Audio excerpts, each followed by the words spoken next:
But nonetheless, it's really figure.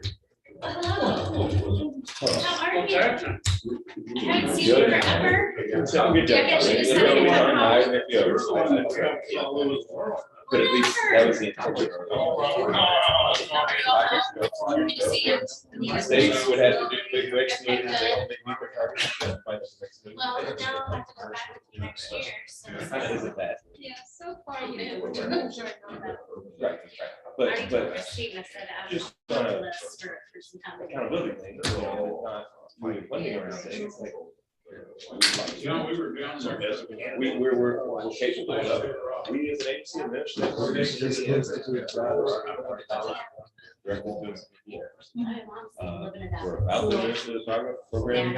All the partners. That seems a lot. Yeah,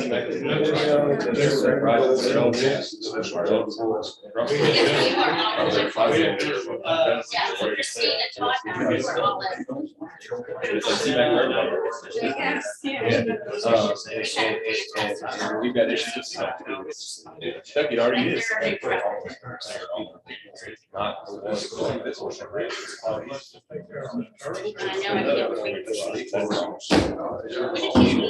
But it matters, right?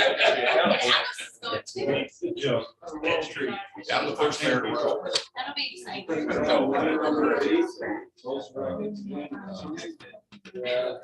But either way, setting that up and saying, here's the cement projects.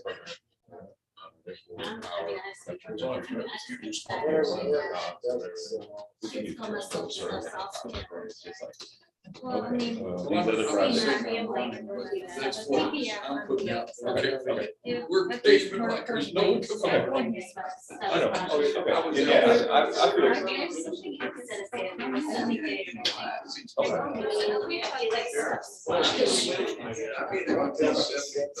Yeah, so we're gonna, unless the requirements change, I know we've downloaded a few of our parties.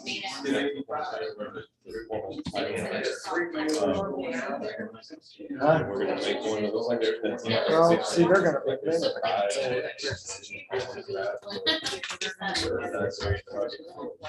They're gonna go where the feet.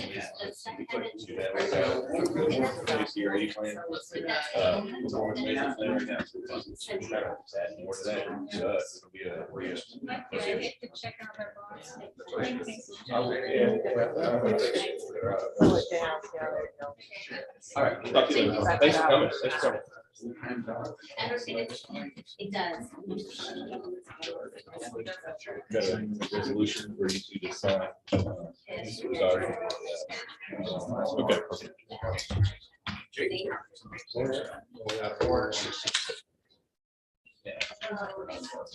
I was talking about that.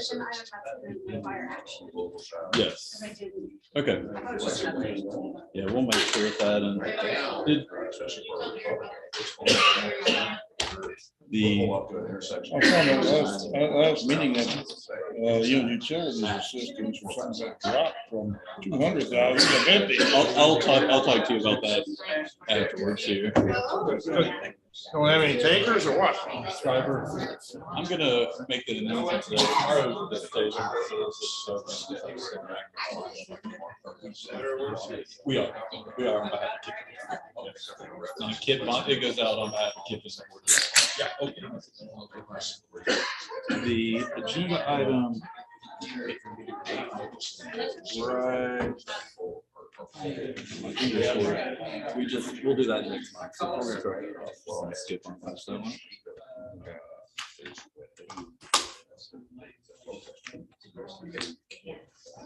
It's too much.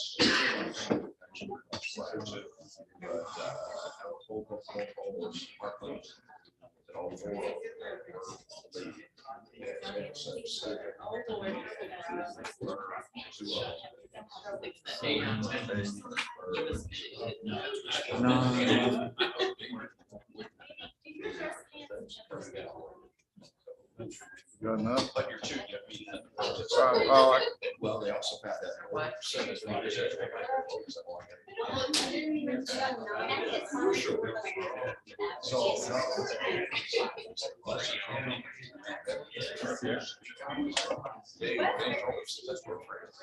And so we're not. They've got.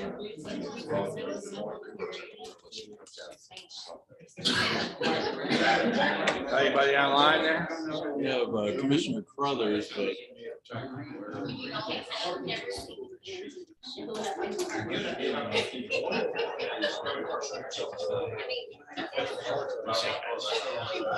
Judge, I should.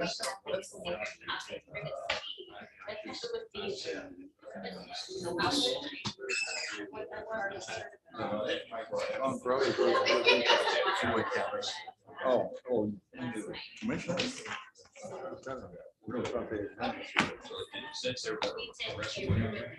So they have the.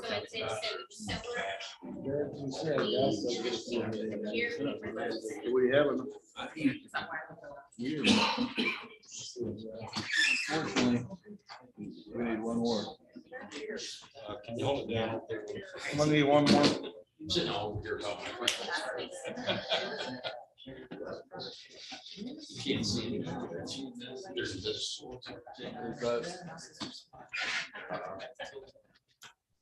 Hey, sign on to the KIPDA meeting before you start this. We're short of memory.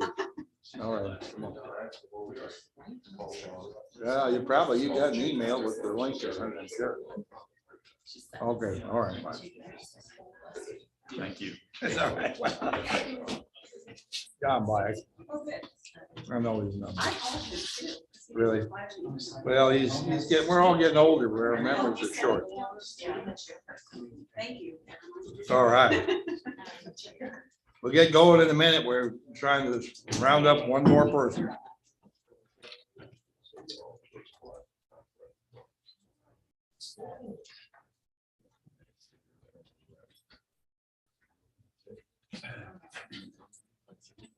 Say, Judge, now you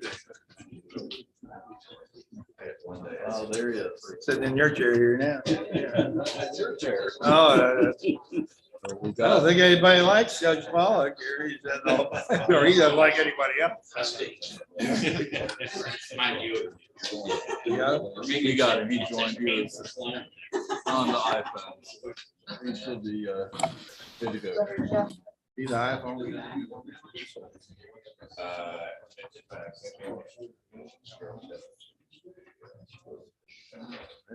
Ready. Good afternoon, ladies and gentlemen. Welcome to today's meeting of the Board of Directors of Kentucky Regional Planning Development Agency. Happy to have all of you here. We've got a quorum rounded up by the skin of our teeth, and I'm going to ask Jared now to call the roll. Honorable John Black. Thank you for Turn on joining. your microphone. Thank you for joining us, Mayor. Honorable Bernard Bowling. Here. Honorable John Logan Brent. Honorable Sean Crothers. Here. Honorable Byron Chapman. Honorable Beverly Chester Burton. Honorable Jack Kaufman. Honorable Bill Deere. Mr. Brian Dixon. Honorable David Eaton. Mr. Kevin Beatty. Mr. Jeff O'Brien for the Honorable Greg Fisher. Honorable Jeff Gahan. Mr. Keith Griffey. Here. Honorable Treva Hodges. Honorable Dan Ison. Here. Honorable Mike Moore. Honorable Todd Pollock. Here. Honorable John Riley. Here. Honorable Joe Robinson. Honorable Jerry Summers. Here. Honorable Jim Travis. Honorable David Vogel. Here. With Mitzi's participation, we do have a quorum. All right, thank you. I'd like to welcome everyone here now, and we've got our minutes from the last meeting, which was on the 24th of Thursday. Do I have a motion to approve the minutes? In discussion? All in favor, please say aye. Aye. Motion carries. Now, item number 5 on the agenda is Mr. Pope with the financial statements. Thank you very much. In your board packet, agenda item number 5 on page 27 is the March financial report, and we're 75% through the year as of end of March. In the first page is the summary of elements by division, and you can see that each division is well within that level of expenditure. And as you may recall from the budget, we've got a lot of surplus funds budgeted that will carry over. So the fact that we're considerably under is not a concern. Most of those will carry over. Use the fund, future activity. Not seeing any problems in those work elements. Some of those that have a high expenditure rate, the staff will be shifting what they work on to other activities. So we don't see any problem there. And the next part of the report is the agency-wide line item revenues and expenditures. And these budgets reflect the budgets that were approved at the last board meeting when the executive committee action was ratified. And again, it doesn't show any problems on agency-wide. We're not seeing any problems there. And the very last part of the report is starting on page 34, which is the balance sheet. And that shows we're in a sound financial position. I'll be glad to answer any questions. Any questions from the board for Mr. Pope? And cities are you helping with ARP? How many cities are you all helping with ARP? APR? We are helping 32 in total, but that one is with Spencer County. So 31 cities in one county. Okay, good. Yeah. Any other questions? All right, is there a motion to accept Mr. Pope's report? So move. Second. Discussion, all in favor, please say aye. There's one aye.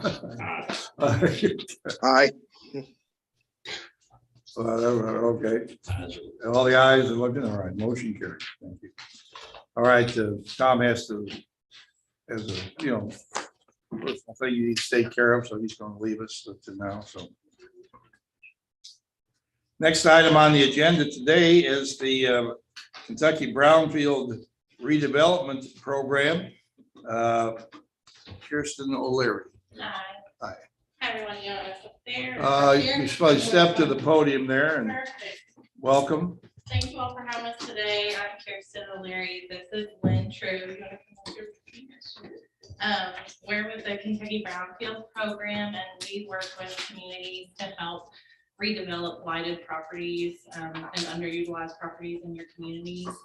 So we're just here today to just give you a little brief overview of Brownfields and how our department can help you all if you're looking to utilize some of the funding that's coming down the pike. Maybe. I don't know if I clicked. Point over this direction. Should work There we go. anyway, but just. Oh, we got it. So first of all, for those of you that aren't familiar with brownfields are properties that are contaminated or thought to be contaminated and are underutilized because of concerns with health effects, cleanup costs, or liability. Some examples of brownfield properties within your communities, maybe like former gas stations, former dry cleaners, old schools, hospitals, any abandoned or blighted buildings. And then there are a lot of benefits to redevelopment of these properties. Some of those include, for the sake of time, I'm not going to go through all these, but some of those include, there's existing infrastructure at a lot of those sites that you don't have to worry about. It improves environmental quality. There was one more I was going to touch on, the creation of local jobs and tax revenue, saving green space in the rest of the community, and then really just finding another use for some of those properties that haven't been used in a while. And so we just wanted to touch a little bit on who can be involved in brownfield redevelopment. We have a lot of area development districts that are heavily involved in brownfield redevelopment and applying for that funding. Also, any property owners of these buildings or properties. environmental consultants, private developers, 501c3s, really anybody that's, working with communities in economic development and redevelopment. And the main reason why we're here today is because through the bipartisan infrastructure law, we are receiving 1.5, well, not as Kentucky, but nationally, we're looking at $1.5 billion worth of funding that's going directly to brownfields over the next 5 years. So that's an unprecedented amount of funding that we've ever seen, probably once in a lifetime opportunity for brownfield redevelopment across the country. So we're really just doing our best to get the word out and help in any way we can to make sure that Kentucky has a fair chance at accessing a lot of this money.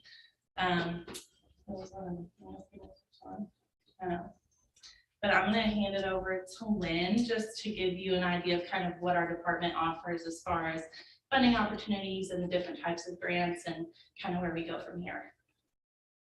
So yeah, what Kirsten was saying, and just to reiterate, the main takeaway from our short visit today is there's a heck of a lot of money coming. It's the bipartisan infrastructure bill law as of November last fall. And it's specifically for national infrastructure. That's every state, every county, every community. That's we here in Kentucky deserve as much of this, a piece of the pie as anyone else in our country. But this funding is going to be provided through EPA. But the way funding is going to be distributed is through grants and loans. We are a state program. There's just 3 of us, Kirsten, myself, and our partner, Eric Eisenmenger, who's not here today. But we're a small program. However, we're getting ready to apply for upwards of $2 million. And that will go for everything from program costs to cleaning up these sites to purchasing even equipment like geoprobes that are very expensive piece of equipment. So at the local level, though, what you can do as a mayor or judge or planning commission is look at some sites in your community, and if they're abandoned or run down or otherwise just not being utilized, maybe they're not even on the tax books anymore and you're not making any money off of it, and it's just otherwise a burden to your community, then these might be sites that you would be interested in trying to receive some funding for cleaning them up. So every year, and typically in the fall, EPA announces project proposals, solicitations for project proposals for brownfield projects. There's basically 5 types of grants: assessment grants, cleanup grants, multi-purpose. There's a revolving loan fund, and there's also a jobs training grant. These are for local governments. They're for state government too, but local communities. They are for nonprofit organizations, public partnerships, public and private partnerships. And so quasi-governmental agencies as well can take advantage of this funding. So this is you folks here in this room. This is for you all. Assessment grants are for basically planning, doing feasibility studies, market studies, and more than anything, conducting phase 1s and phase 2s. A phase 1 and phase 2 is an environmental site assessment that's going to determine if that property, well, if in fact it is contaminated, and if it does have contamination on it, what kind of contaminants are there, how bad are they, how much of a risk are they to public health, and what's it going to take to clean it up. So that's what an assessment grant does. We also offer that as a free service to local governments. Our team here, we have on staff, we have the ability to do phase 1 assessments as well as phase 2.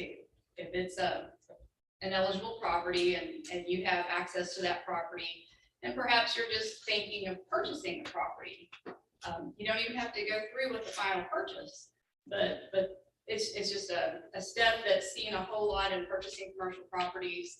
Banks often require phase 1 or phase 2, and it's for the purpose of determining pre-existing conditions of that site so that the new owner isn't held liable, if you know what I mean. So that's the scary thing about brownfield properties. They either have the perception of being contaminated or they actually are, and new developers don't want to purchase them, or because they fear that they're going to end up with that cost. So that's what assessment grants are all about. Cleanup grants are just what you think they are, remediation. That's actually going in, removing 12-inch layer of soil, that kind of thing, putting a cap on it. So there's all different types of remediation technologies, but that's what cleanup funding is for. It's for that's the getting rid of it. Multi-purpose grants are for both assessment and cleanup activities, and they're for multiple sites. Think if you have a block in your downtown, or maybe a corridor or a riverfront, and you have 5, 6, 7, 8 sites that you would like to see all cleaned up. That would generate a multi-purpose grant. Revolving loan fund helps you set up capital, and it also provides you with an ongoing source of funding. Now, here's the thing about these grants. It's crazy. Assessment grants in the past, $500,000, which is a lot of money. Under this build infrastructure funding, $10 million. You can apply for up to $10 million for assessment grants. Ridiculous. Cleanup grants up to $5 million. Which was previously like Multi-purpose, 400,000. yeah. So it's the Whole new ballgame. yeah. So so maybe in the past you've had sites, maybe you even had Department of Environmental Protection speak with you about maybe cleaning these sites up, and in the past didn't have enough funding to do it. We're telling you now there's enough funding, and this funding is supposedly available for the next 5 years. So fiscal year 22 through 26, that's when this funding is allocated for these projects. So this might be a kind of a one-time opportunity for us to take advantage and get some of these sites cleaned up. And I know you all have counties. I know you have railroads. I know you have, some of you have the Ohio riverfront. You have old factories, industries, businesses that have long since gone, but they left their pollution behind, and you can use this money to clean it. Go ahead. Yeah. I have a handout. I won't go over that, but that goes into detail about what all of those grants that I just spoke about are for. The timeline, pretty much now we anticipate September. This is when EPA is going to announce project proposals that they are requesting those. There's a 60-day turnaround. So by November, those project proposals will need to be submitted. If you have any grant writers on staff, you're one step ahead of the game. If you don't have any grant writers on staff, we'll help you out. We'd be happy to do it. We do workshops, we write letters of support, and we review draft proposals. So we'd be happy to help you get this money. We want to see Kentucky get some of this money. If you do end up getting a grant, the award winners are announced in the spring, and then that money will become available late next summer. So again, how can we help our 3-member program? How can we help y'all? We can do free site assessments. Call us up. We'll discuss doing a phase 1, phase 2. We have an application process. I have handouts to give and our card as well. So contact information is on here. We do technical assistance in terms of providing regulatory guidance about how to clean these sites up. We do community outreach and planning. We help with financial aid. We even have our own loan program. It's called the Cleaner Commonwealth Fund. And you can apply for that any time of the year. You don't have to wait for an EPA grant cycle. And then we also do those grant writing assistance workshops. So Brownfield Redevelopment is very complicated. There's a lot to it. But fortunately, there are also some very good programs available to help you navigate the process and work through all the different activities that go with, first of all, identifying the site, figuring out if it's contaminated, and then ultimately deciding if it's practical to even clean it and how to go about cleaning it, and then what to redevelop it as. The one I'm working with right now is City of Corbin, vacant lot downtown, right across from Colonel Sanders, and it's just sitting there waiting for a brand new farmers market pavilion. So we're happy to get that project going for them. Any questions?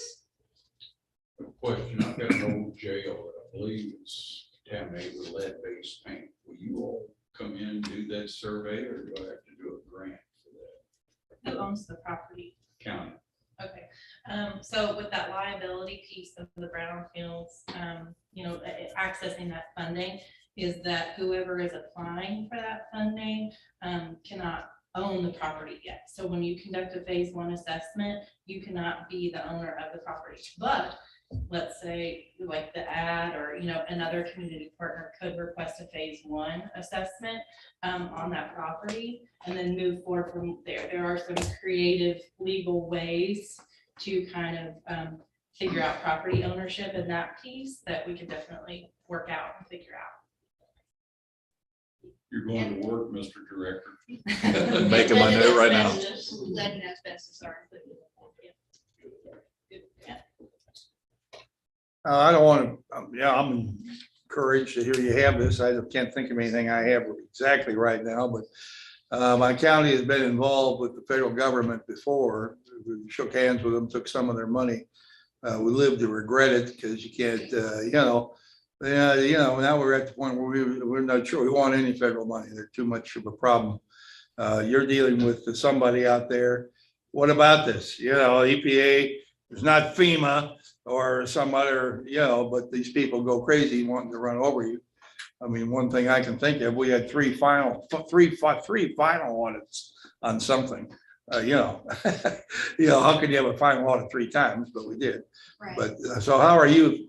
What's your honest assessment in dealing with the complexity of this paperwork and follow through requirements? My experience with it is you're not going to be obligated. You're not going to be put on the hook or terribly obligated. The whole goal of the program is to get the site cleaned up and to get it back to productive use in your community. So it's not to pin the responsibility on any particular entity. It is specifically there to give liability relief and to get these properties back into use. Now brownfields differ from superfunds with respect to how contaminated they are. Superfund sites are so contaminated you don't even want to look at it. You'll get hurt. So a brownfield is simply an old gas station that left some petroleum contamination in the soil. So it's not such a health risk that it isn't something that we can address with remediation and then get it up to use again. So the process of applying for the grant and reporting your activities and the status of it, I don't think it's really all that complicated. I think EPA is pretty flexible with how the grant process works. Especially right now with this influx of funding, they really are looking at targeting these kind of underserved communities that have never accessed this brownfield funding before. So I think, we're going to have to see what it looks like, but, we're expecting it to be hopefully a little bit easier of a process. And we're here to help. Well, that's good. We And all there's want, no cost we all like helpers. Yeah, there's no cost share with this funding. So and historically, it's been a very competitive process to get these grant funds, but With such an influx of funding, it may not be quite as competitive.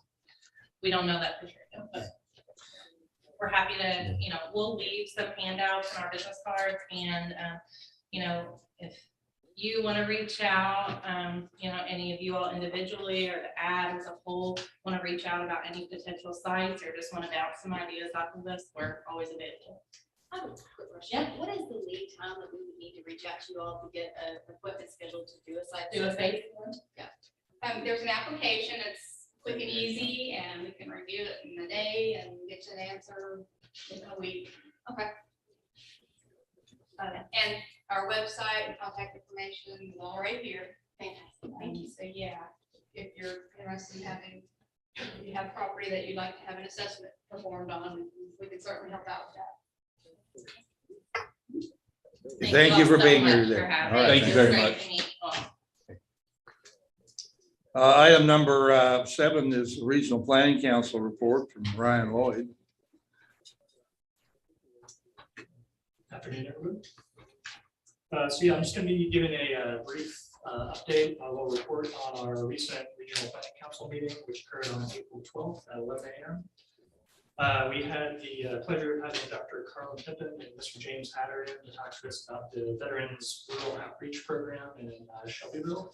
They've been doing this work for several years with various partner organizations in and around Shelbyville with the intention of providing resources, both social resources and physical resources to veterans who became homeless. Specifically, we were looking at this work through a planning perspective. So looking at some of the work they've done with zoning ordinances around the tiny homes they've constructed for these veterans. These tiny homes, the intent behind them is to provide housing support for these folks for the medium to long term to help them get back on their feet. Also, along with this is support from a community center, meal support, and other forms of social support and therapy to help these folks get back on their feet. Following this, we had some quarterly updates from some of our representatives and colleagues in Jefferson County, Boulder County, Shelby County, and Trimble County. And I think that does it. Yeah. Does anybody have any questions on this? Any questions, Sue? Okay. Apparently not. Okay, thank you. All right. Item number 8 is the Regional Water Management Council report from Justin. Thank you, Chairman. Good afternoon, Board. The KIPDA Regional Water Management Council met here on April 12th from 1:30 to 3 p.m.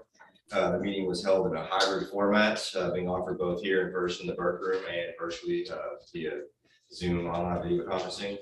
The council heard a presentation from Sandy Williams, who is the director of the Kentucky Infrastructure Authority, and she gave us some information about the supplemental pool of funding that is available for cleaner water program projects. Many of these projects are experiencing funding shortfalls due to the rise in material costs, and they are hoping to tap into this supplemental pool of funding in order to move forward with construction. Hey, Mike. Ms. Williams also discussed 3 new funding programs being offered through the State Revolving Fund Loan Program in fiscal year 23.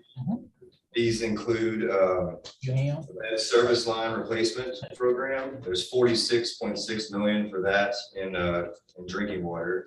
There's also the general supplemental program and the emerging contaminants program with $12.4 million being available.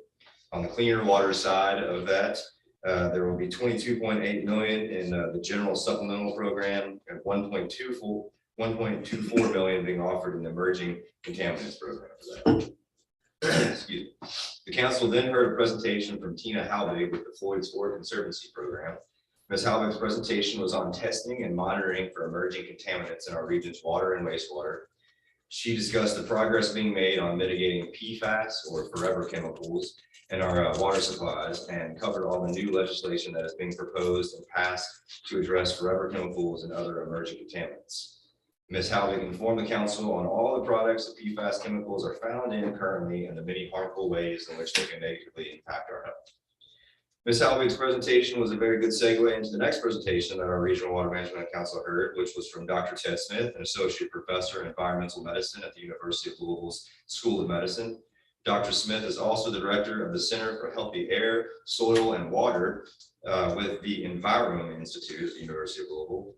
He gave a presentation on how he and his colleagues are in the process of developing a series of projects in partnership with the Division of Water, the Kentucky Infrastructure Authority, and with all of our water and wastewater systems in our KIPDA region to utilize the available funding that will be coming available through the SRF's new emerging contaminants program, which I just let you all know about. Lastly, the council heard from our STED division, Hayden Candle, with a KIPDA hazard mitigation plan update. Ms. Candle discussed the new HMP online planning resource website, and she demonstrated how it has become more user-friendly for our communities. She also discussed how there is an in-kind match required for FEMA project funding and how there is a hazard mitigation plan time tracker element that is now available on our HMP website. Activities to meet this requirement include participation in updates, review of the hazard mitigation plan and its associated documents, and volunteer time is also one of those components as well. The next KIPDA Regional Water Management Council meeting will be held on Tuesday, July 12th at 1:30 p.m. It will also be offered in a hybrid format because we're seeing greater attendance with the Kentucky Infrastructure Authority, helping us navigate some of the cleaner water program projects and some of the new bills that are and laws that are being passed. This concludes my report. If there's any questions, I'll entertain them now. If not, Any questions for Justin? Who'd you say Tina Havoc? she is with the Floyd's Ford Conservancy Program. Okay. Sure where she was. Is there a motion to accept Justin's report? And apparently I also skipped accepting Ryan's report. So is there a motion to accept both these reports? Motion second, all in favor, please say aye. Aye. All right, thank you. Thank you, Judge Bowles. Thank you, Board. Now Danielle Story is going to give us an update on the broadband study. Yes. So last time we were here, you all approved for us to enter into contract with Breaking Point Solutions. And there was a discussion on whether or not to leave in Oldham County or leave in Shelby County. What was concluded on that was to officially in Oldham, keep Shelby. But there has also been, after meeting with Breaking Point Solutions, we further redefined that scope of work for the area that's going to be going to actually have the analysis done. So in Bullitt County, we're not going to be doing analysis on Shepherdsville or Mount Washington because they're highly serviced areas already. In Shelby County, we're not going to be doing analysis on Shelbyville and Simpsonville because they're well serviced as well. It'll be focusing on the remainder of the county where it's most needed. And then we removed Oldham County and added the Floyd's Fork area in Jefferson County because that was the identified area that most needs service there. The original bid was for $67,609. The new scope of work is now $53,038. So dropped in price a little bit, refined our scope a little bit. So it was good. And it's going to be an 8 to 10 week timeline for this to be completed. Each county will receive a unique URL, which will contain a full breadth of information. So I'm going to kind of go over that a little bit just now. So you each get your own URL and it will include one design material, and that's going to be broken down into 3 tiers. The first is going to be full fiber to home, second, full fixed wireless, third, full hybrid. Within those, that including backbone fiber with recommendation and cost, city and block group detail, projected fiber cost within the fiber category, and then projected fixed wireless cost and CPE cost, which is the licensed premise equipment, and then projected fixed wireless costs.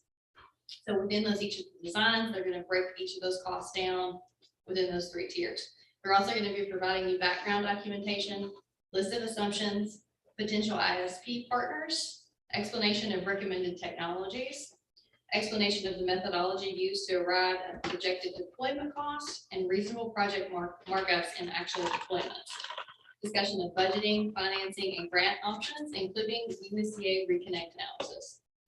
Spreadsheets with which the licensee can update the models as licensee needs change. I'll speak to that in a little bit more detail here in a minute. A custom password protected web page with the output, reports, guides, and other outputs of the study can be viewed or downloaded. The content may be distributed by the licensee without restriction. So that means you all can share your password protected website with anyone that you deem relevant, anyone within your administration or with an ISP partner potentially, so they have access to that information.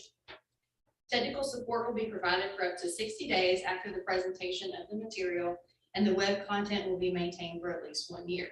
And now I have had conversations with them in trying to extend the web content past that year. So we're going to see if that's going to be possible, because with the funding that's been rolling out, I do know that it's going to take us longer than 1 year to get that stuff completed, and I would like to see those available. But the content doesn't go away. Like I said, all the data can be downloaded and continue to be used.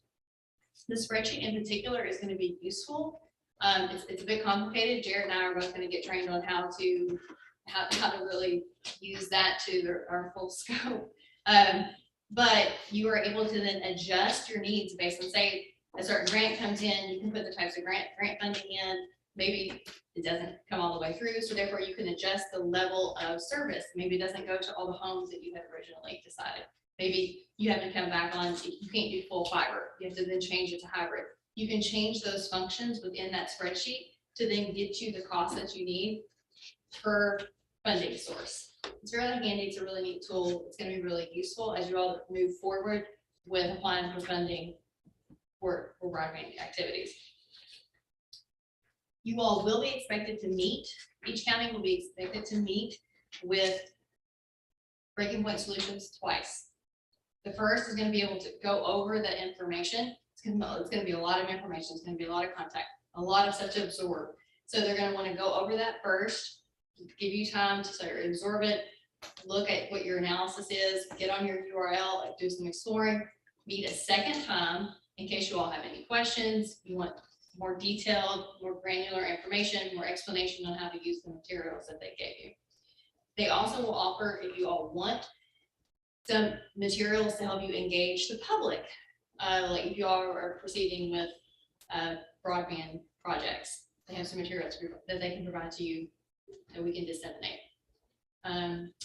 Like I said, we all thank you all again for sharing the speed test that we recommended. If y'all share on your website and social media, that has been helpful. Please continue to share that and encourage your residents to keep doing that speed test. The more data they get, the more accurate this analysis is going to be. So continue to do that, and we'll need more data if you all continue to want to apply for certain grants and opportunities.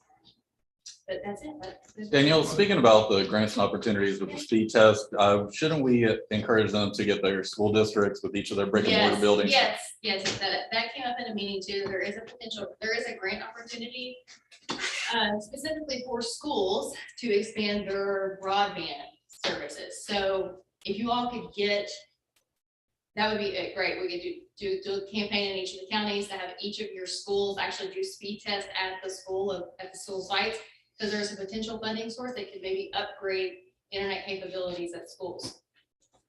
So will this group be bringing a report to the board here?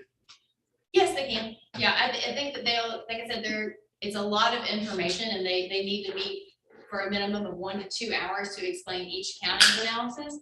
So they can give a quick general I think overall. they should come and give an overview to the board here. Yeah, absolutely. I mean, we can bring materials, or I wouldn't expect it. It'd have a detailed analysis of each county here, but on the other hand, they could present something. Yeah, I'm sure that they would be happy to do so.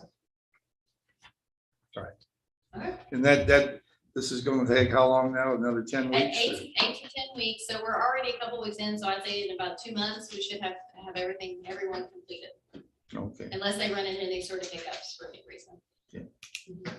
Great. Awesome. All right. Thank you. Is there a motion to approve Danielle's report here? Not We needed. need that? Not needed? No. Okay, where are we here? Okay, so that's not needed. All right, then we'll go on to Andy with his transportation policy committee. Thanks, sir. 12:30 this afternoon, it's BC met in this room. Today's agenda, we heard from Miss Andrea Hermer. Miss Andrea Hermer is from the Ports of Indiana. She's their operations director there. We heard about the Heavy Haul Road project. For those who don't know, Heavy Haul Road project is a project that KIPDA got behind 6-7 years ago now, committing a good chunk of the dedicated funding that comes to the Indiana side of the river to and toward that project to go to match with some NDOT funds, and I think some funds the port had. So the Heavy Haul Road had the project had a ribbon cutting probably a couple of months ago, so she gave a report on that. She talked a little bit about that, some of the things going on at the port. Nick Bale, KIPDA staff, he talked about some of the changes to the what we call our MPO dedicated funds. Those are the funds that come through KYTC and through NDOT to KIPDA, formula funds based on population. Okay, and so the main gist of that one today, and I think it's going to be main gist of ones going forward, is that projects are costing so much more. We're seeing project costs go up and go up fast all of a sudden. Thankfully, with the new infrastructure bill, with the ladies that were talking about the Brownfield stuff, the same bill provided some more funding to the states and indirectly to KIPDA. So in Indiana, we were able to fill the gap, at least on this one case for a project in New Albany. And on the Kentucky side, we had some money available through the cost increase reserve fund. So we had a few cost increases. I can't imagine that's the last of those. We'll see a lot more of those, just the costs are going up that fast. Next, I discussed the Unified Planning Work Program, more on that next agenda item. We discussed what we call our socioeconomic data. So with our, for the MPO on the urban side, we have to, we developed a metropolitan transportation plan. We got to look out 20+ years, okay? And so that plan is going to be adopted, it's going to be adopted next spring or so. And so we need to do some forecasting of population, households, and employment at a small geography level, something we call a TAZ, Transportation Analysis Zone. So we've begun that process. Within the next 4 to 6 weeks, next several weeks, our intention is to come out to each of the 5 MPO counties and discuss where we are. We took a first crack at that. That first crack at projecting those numbers is basically keeping the growth at the trajectories we have them on now. As we discussed in the meeting, our timing is not great, meaning 2020 census data aren't ready all the way for prime time. We've got a crazy dynamic with COVID-19 pandemic issues, right, with workplaces, among other things. And then we also don't have hot off the press comprehensive planning documents that we always have. Unfortunately, the clock is running out on our long range plan next year. It must go out 20 more years, so we have to go to 2050. So we're gonna do the best we can on this one. We'll be out to the counties here in the next few weeks. Last but not least, Nick Vale presented an administrative modification. That's a minor change to our long range plan and short range plan document called the Transportation Improvement Program. And that one, actually we had 2 of them. One of which was some expedited KYTC projects that got sped up, and some other changes that have been presented to Nick over the past few weeks, brought into KIPDA over the past few weeks. That concludes my report on that agenda. All right, thank you. Questions? No. Motion set. Is there a second? Second. All right, discussion. All in favor, please say aye. Aye.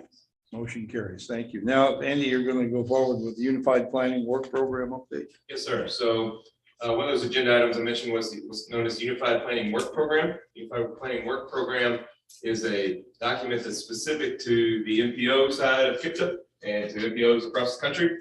UPWP for short. Basically, as I described in the TPC meeting the last hour, it put it simply, it describes what we do, what that costs, and where the funds come from. So it's pages on pages on pages of written word and funding tables. And so it includes the funding for things that fund our operations salaries on the MPO side, Ms. Schiller's rideshare program, planning studies, etc. The TPC did approve that, approve the final copy of that, I should say. Final version of that. It was presented to our state and federal partners in February. We received comments, we made changes. And so the action we're seeking is to have Chairman Vogel and Mr. Haley go ahead and sign off on the resolution that is necessary to provide to get the funding contracts for next year set up. All right. Is there a motion to approve moving forward on the Unified Planning Work Program? Second. All in favor, please say aye. Aye. All right, motion carries. Thank Thank you. you. All right, next item here is number 12, the field trip marketing contract. Thank you. Elizabeth. I'm here to ask for approval to move forward with our field trip, Every Commute Counts Regional Rideshare Program with our marketing and advertising contract. This is our last 1-year extension that we are eligible for fiscal year 23. Fiscal year 24, we'll have to go back to the RFP process. We are asking for no more than $175,000 for this particular year. Our field trip has been fantastic for us since actually COVID hit. We were moving really for phase 1. We went through phase 1 halfway, COVID hit. We kind of finished phase 1 in fiscal year 22 and finishing out. So phase 2 of kind of our overall program will be carrying on in fiscal year 23 and hopefully fiscal year 24. So moving forward, they've been great. We've used them for other projects within the agency. So just asking for that approval for up to $175,000 to extend that contract fiscal year 23. All right, is there is a motion to do this?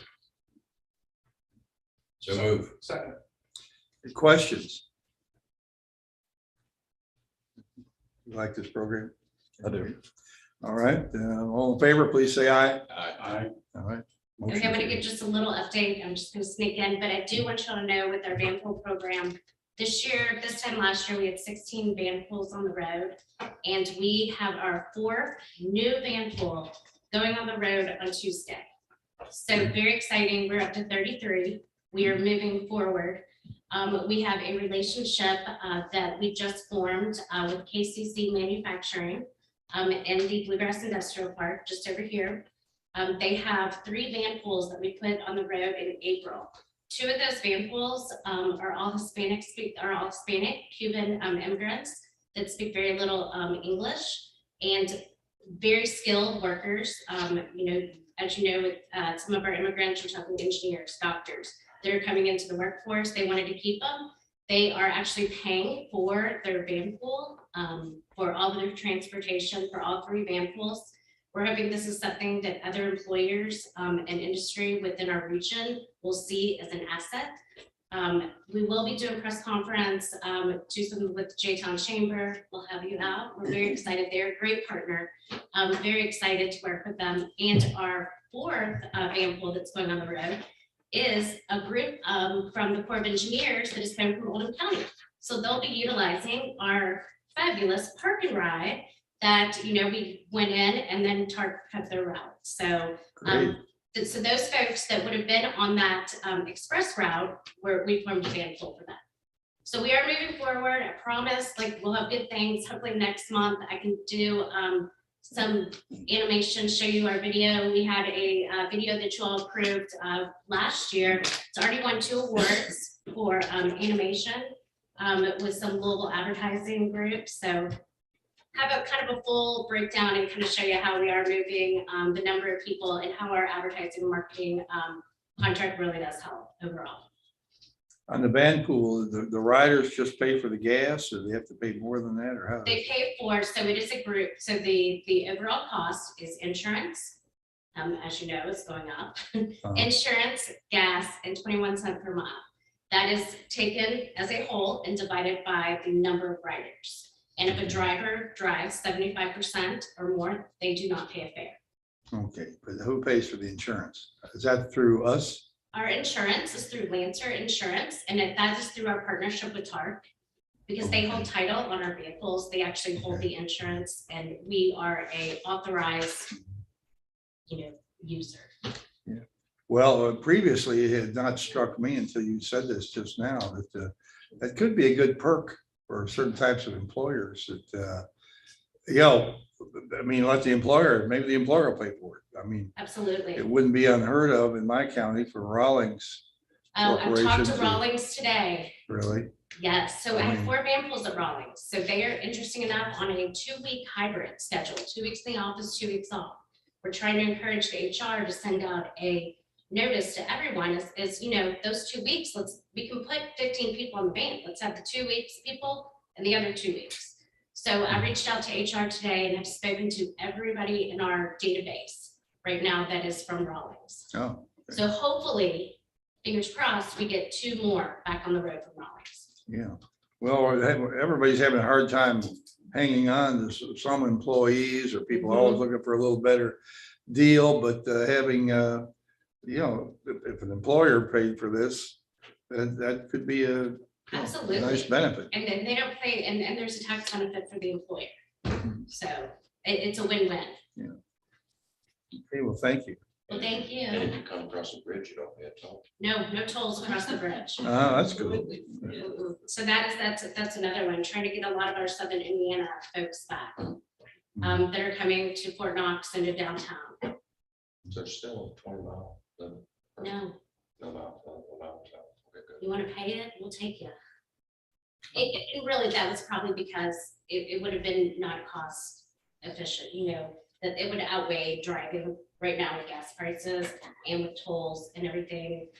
And people just are looking at during COVID, there's so many families that, they're like, we only need one car, so looking at it that way. So you can look at the sustainable way, you can look at it how we're with the emission aspect of it and saving money. So for some families, I mean, that's the way to go. So if they want to get in a van full for 10 miles and pay that money, it's cheaper than having a car. Interesting, I've been campaigning on that for about 6 months now. And yes, because thank you for everything that you did for KCC, because that was a big deal. They made sure that I knew that was a relationship. Yes, appreciate it. So thank you so much. Okay, Elizabeth, thank you. The next item is Division of Social Services. Jessica. Okay. Thank you, Chairman. Hello, ladies and gentlemen. I'm short. I think I need to take these separately, so I'm going to walk through them one by one, if that's okay. So I have 4 items to present for you for approval. The first one being our Meals on Wheels contract, Meals on Wheels Humana contract. I believe this is our 4th year of this particular contract. It runs from April 1st to April 1st, so it's off our typical schedule. I will let them know that I'm presenting to you today. I believe that we need to renegotiate some of the rates that are in there. So we're asking for permission for myself, our staff, the executive director to review, to negotiate with them. We would like to ask that they extend the current contract at least through the end of our fiscal year now, as we negotiate the rates for July 1st through April of next year. So asking for permission, if you have any questions, let me know, for us to perform those tasks. If the negotiation seems satisfactory for the executive director to sign, then we would ratify with you all. All right, so I guess there's a motion to do that. Second. All right, all in favor, please say aye. Aye. Next. Thank you. The next one is we're requesting the board to allow the executive director to review and sign the Dale FY 23-24 Con 3 contracts. Those are coming in. We've got one right now. We're looking at the Title 3 one. It's going to take us a little bit to go through it. There's some changes. We will then present each contract for ratification at the May board meeting. So requesting approval for us, our team to review. Okay, motion to second. Second, all right. Thank you. We'll have a whole list for you next. Mayor Judge Summers. All right, all in favor, please say aye. Aye. Thank you. The third one, as you recall, we have 2 pieces to our 3C procurement. The second piece has taken us a little longer than we expected, but we are in final conversations with the providers. The providers that have applied are our traditional providers that we are working through those last steps with. We're asking permission because FY 23 is coming up on us fast for the executive director and myself to meet with the executive committee of the board to present the second piece for the 3C proposal for acceptance, and then to ratify that as well at the main board meeting. Obviously, if there's anything in there that seems out of norm or that we are working through that is needs your attention, we will definitely inform you in that process. Motion. Second, all right, all in favor, please say aye. Aye. Jessica, I have a question that just came to me. If we go through the executive committee, 2 of the members sit on the boards of 2 of the providers. Will that cause a conflict to go through the executive committee since only 2 of the 4 will be voting members? So that's half.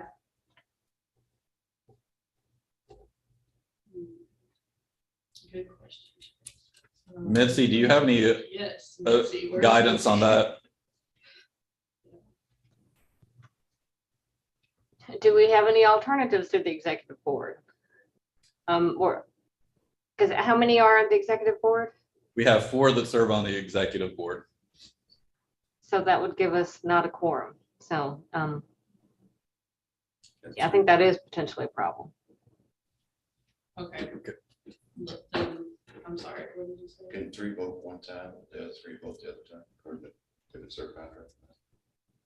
So Mitzi, 2 of those, technically there would be 1 abstention on each 2 of the 3 providers. So there would be, Mayor Durr suggested, thank you, sir. that since there's only one abstention for, say, this provider, then technically we do have 3 votes, not 4 votes, but we have 3 votes, correct? That would work. Okay, excellent. Thank you for walking through that in here. Yes, Thank you, much Mayor. appreciated, and thank you, Mayor. So yes, asking for permission to take those steps. All right, motion. We are good. We're going. All right, yeah, we got one more left here. Going. One more. So the last one, we're requesting permission from the board to adjust and modify budgets to allow for the executive director to approve transfer of funds to other providers due to elder service closure. You should have all received a memo from me. You probably have seen it out there as well. Elder serve closed very abruptly with not standard notice. We are working together with the Department for Aging and Independent Living, our staff, Metro for Greasy Mills, Elder Service, their subcontractor, to reestablish services. We are working with our other focal point. There were 2 in Jefferson County, Elder Serve being one, Jewish being the other. Our goal is to, as best we can, try to maintain staff that was providing services and identify other sites. So we'll need to move some funds from what was in the Elder Serve contract to the other 3B providers contract to reestablish services. So All in favor, please say aye. Aye. All right, thank you. Thank you, ladies and All gentlemen. right, thank you, Jessica. Now, Vanessa, Vessalina. Okay, I'm sorry, I won't get your name right.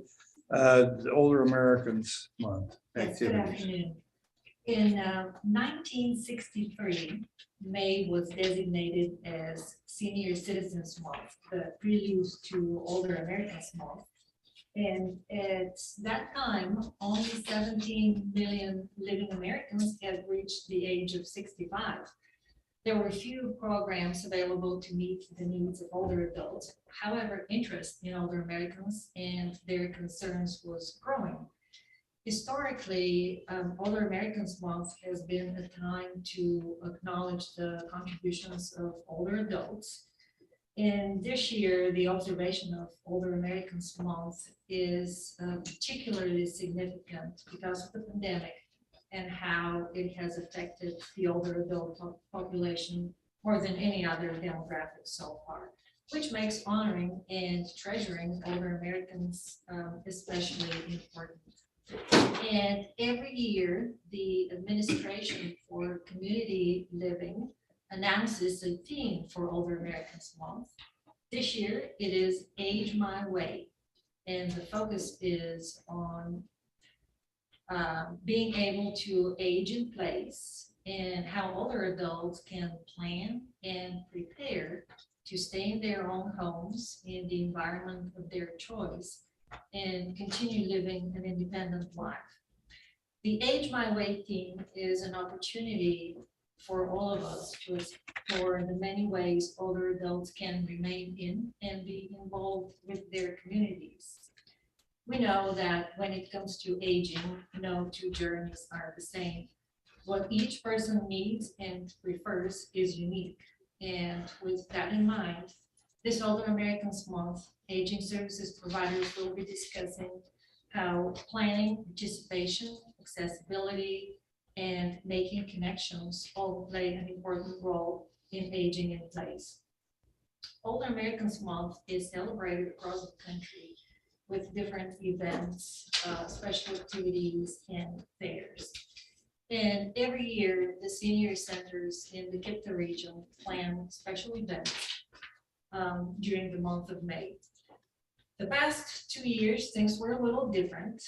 However, this year, with the centers reopening and resuming in-person activities, we will definitely see some special events taking place.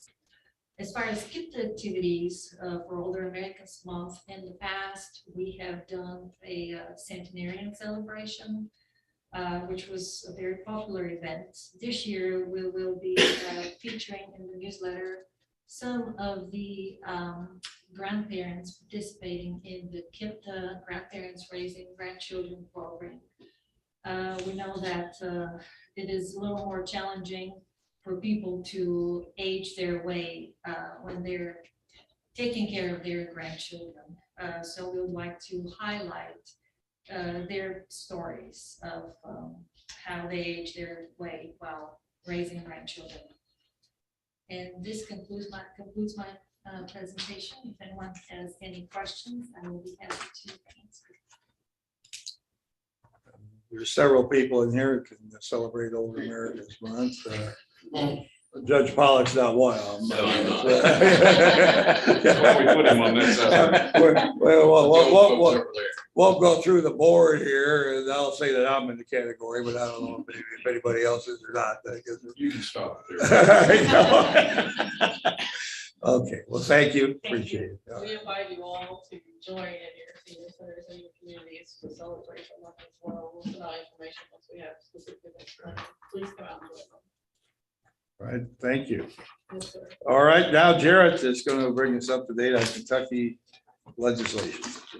Well, as you all are aware, the 2022 legislative session concluded April 14th. The priority of the session was the development of the biennium budget. And I want to highlight some items that were included in House Bill 1 in the three-conference committee report. For drinking water and wastewater infrastructure, there was a federal fund appropriation of $250 million in fiscal year 23 from the State Fiscal Recovery Fund of the American Rescue Plan Act of 2021 for a drinking water and wastewater grant program. This will be allocated to each county based on population as it was done in the prior iteration. The county's allocation shall be determined by each county's proportionate share of the state's population from the 2020 census, with the exception of Jefferson County share, which is discounted by 50% based on the high per capita allocation from the local fiscal recovery fund of the American Recovery Act of 2021. The allocation by county shall serve as a funding gap for projects within that county, and no county share shall be reallocated unless by express authority of the General Assembly. The Kentucky Infrastructure Authority shall receive the application from each county and forward all qualifying applications grouped by county to the interim Joint Committee on Appropriations and Revenue by November 1st of this year. For the Office of Broadband, including the general fund appropriation is $1,174,400 in fiscal year 23 and $1,134,000 in fiscal year 24 to establish an Office of Broadband to provide direction and planning for the deployment of last mile broadband services across the Commonwealth. Area Development District funding, this impacts KIPDA directly. Included in the general fund is an appropriation of $3,984,000 in each fiscal year for the Joint Funding Administration Program in support of the area development districts. This was an increase of $2 million each fiscal year across the Commonwealth to support the local government's technical assistance provided by Danielle and her staff. For KIPDA, from our initial estimates, that's going to be about $250,000 each year. So almost doubling the allocation that we currently receive. So tremendous. Her division is very stretched thin. So hopefully we can get some more bodies, and much welcome. Kentucky Product Development Initiative. This is tied to the project that, again, Danielle and Ryan Lloyd were helping lead, where we were identifying economic development sites. In general fund appropriation of $50 million in fiscal year 22 and $150 million in fiscal year 23 to support the creation and implementation of the Kentucky Product Development Initiative. That is distributed in two funding models. $50 million in fiscal year 22 and $50 million in fiscal year 23 to support approved mega development projects of at least $10 million, and $100 million in fiscal year 23 to support approved development projects, which shall be allocated to each county based on population. Again, in Jefferson County, that will be discounted by 50%. The allocation by county shall serve as a funding cap for projects within that county, and no county share shall be again reallocated unless express authority of the General Assembly. The county has already utilized mega development funding from the initial model. Then no funds shall be distributed from this allocation, and no funding shall be allocated for approved development projects greater than $2 million per county. So again, a tremendous amount of money coming to the counties. Workforce Development Program Analysis. It includes an appropriation of $500,000 in fiscal year 23 to study the effectiveness of Kentucky state-sponsored workforce development programs. The cabinet shall collaborate with the Center for Business and Economic Research at the University of Kentucky to establish the scope of the study. The cabinet shall provide a report regarding the outcome of the study to the Joint Committee on Economic Development and Workforce Investment by December 1st of 2023.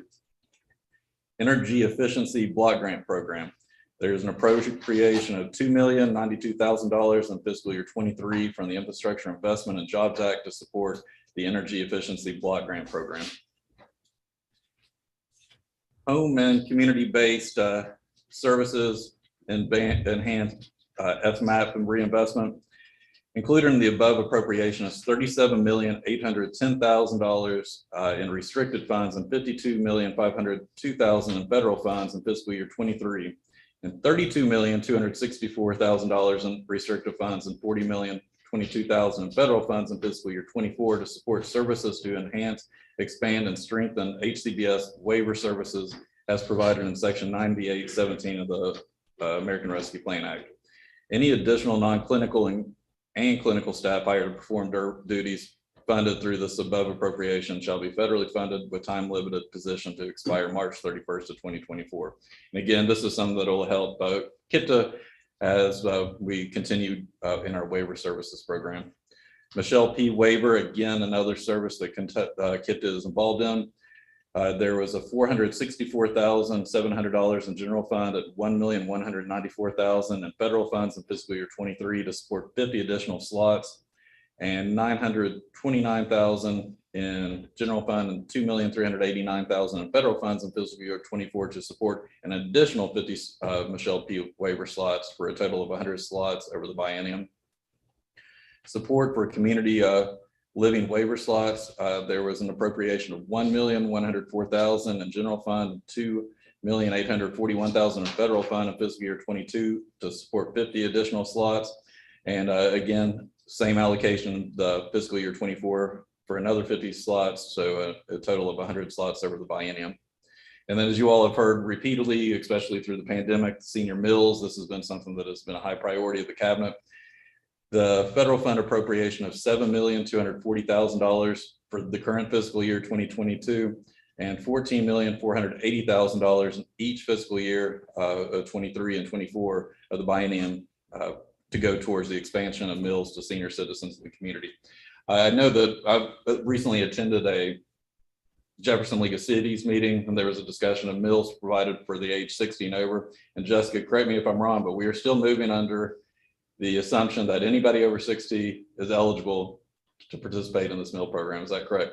So anybody that is over 60 is eligible for the senior mill. So if you know anybody, please direct them to our ADRC staff and we can help get them on the list. The governor vetoed 31 bills this session, and the General Assembly took action to override all but one. That was House Bill 690, and that would have allowed all licensed attorneys to the current statutory list of those authorized to carry concealed weapons at all times, with the exception for detention centers. The veto override of Senate Bill 167 on library board appointments took a different route to final passage after failing to garner enough votes on the second to last day of session. It required a second vote in the House on the final day to override the governor's vetoes. The current law requires judge executives with fiscal court approval to choose appointees from a list sent by the State Department of Libraries and Archives with no input from the fiscal court. This legislation provides county judge executives with the option to either continue to choose an appointee from the DLA list or request two or more names from DLA. If the judge executive does not select two of those names, then the judge executive can choose to appoint members with the approval of the fiscal court when filling vacancies or creating a new district. Current library board members will continue to serve their terms with the new process kicking in as those terms expire. The new process does not prevent fiscal courts from reappointing current board members for another term. That's my report. I know that the League of Cities, I believe you all had 23 priorities and I had 20 of them went through in this legislative session. So Mayor Deere, if you have anything that you would like to add. I'm good. Besides, there may be more cities in Jefferson County, but other than that, we'll do. You happen to know, does that mean the library can come forward with 4 candidates? They send 2, you reject those, and they send 2 more, you reject those, and then you have your opportunity to appoint whomever you'd like. That's my understanding. Is that right? So we got to go through, it's better than it has been, but still cumbersome, I think, but I think it's more so on the libraries. I think it's more so cumbersome on the libraries because if judges don't accept the names they give, they've got to Come up with two more. Yeah. What about, does anybody know that I've had one of my library board members pass away here in the last month and a half or so? Do I have to go through that process, or can I short circuit that and appoint somebody? Well, a lot of it going into effect till July. Yeah, there was not an emergency clause, so it's still, So, They'll send you a name. so they have to replace that person, or, you know, if some, you know, county constitutional officer dies, you can replace them. You know, I didn't know you could on this or not. I'll check to confirm with Keiko, but Probably. I believe we still had to go through the current Yeah, I mean, process. it until takes, then. you know, okay. That concludes my. All report. right, thank you. Next item is personnel report from Kelly. Okay, thank you. We have one new hire in April. That was Ariana Delgado, and she is working on our community council program as the alternative transportation customer service coordinator. She started April 18th. She earned her bachelor's degree in communications from Spalding University and comes gifted from the Census Bureau, where she worked as a bilingual matching technician. It's a bonus that she is actually bilingual and has been using that apparently already. Yeah, so we've had two promotions. Alicia Russ has been promoted from personnel and finance assistant to fiscal officer, the Division of Finance effective April 4th. And then Jenny Lee was promoted to accountant from fiscal officer in the Division of Finance effective April 4th. There's just position vacancies. We still have the economic resiliency intern position open.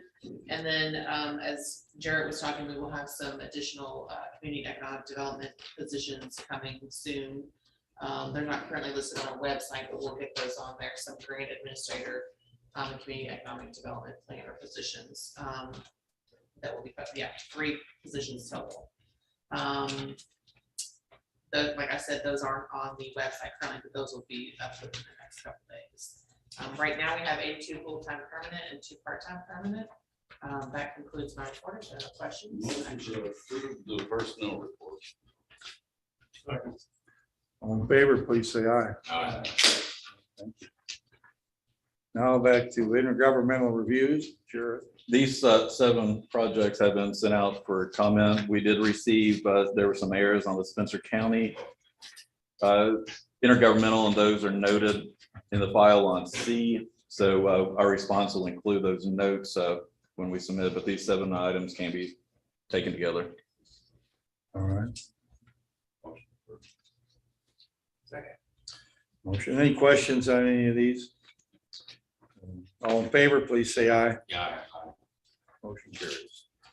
Now, your executive director report. Bringing it to the end. First, I'd like to welcome Dana Mayton with Congressman Yarmouth's office. Thank you again for it. Do you have anything you'd like to share with the group? Well, thank you again for coming. We really appreciate it. On a sad note, KIPDA learned this week on Tuesday that former executive director Jack Scriver passed away.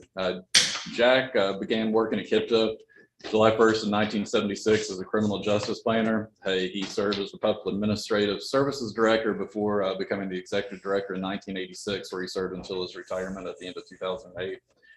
Jack was a true supporter of regionalism, and that was demonstrated by his ascension to the presidency of the National Association of Development Organizations in 2005. Jack is who hired me at KIPDA in 2005, and it's I think I can speak for everybody at KIPDA. It is a tremendous loss. His visitation will be tomorrow at 11 at Pruitt Funeral Home in Newcastle, with a memorial service immediately following at 3 o'clock. But again, please keep Jack and his family in your all's prayers. Jack thought the world of this agency and this region, and it's a tremendous loss.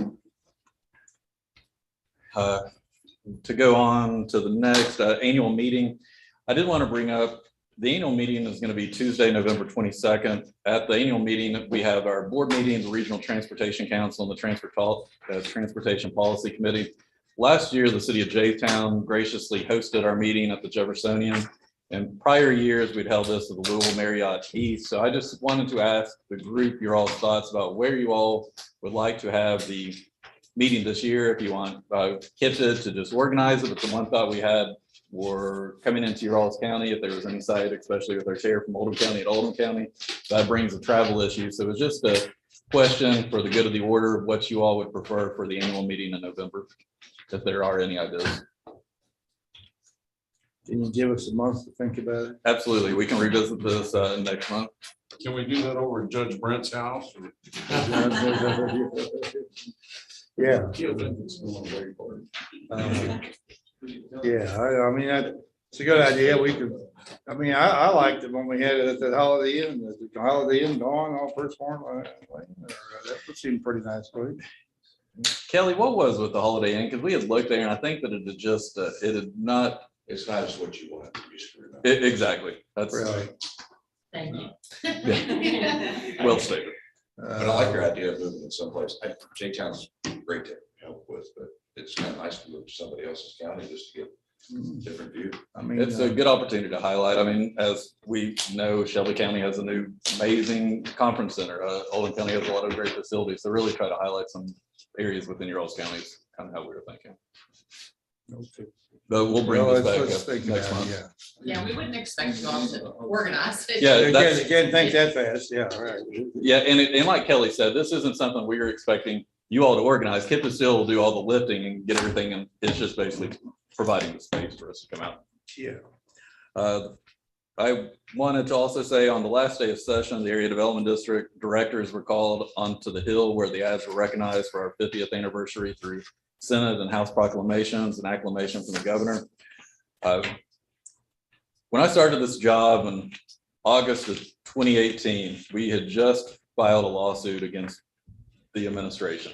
And where we have come in those 3.5 years has truly been remarkable. And our relationship with our legislators, with this administration, I think this really demonstrates that. And I want to take this opportunity to just thank you all for your all support and advocacy, because I don't know where we would be currently without that from the local officials. So thank you all for that.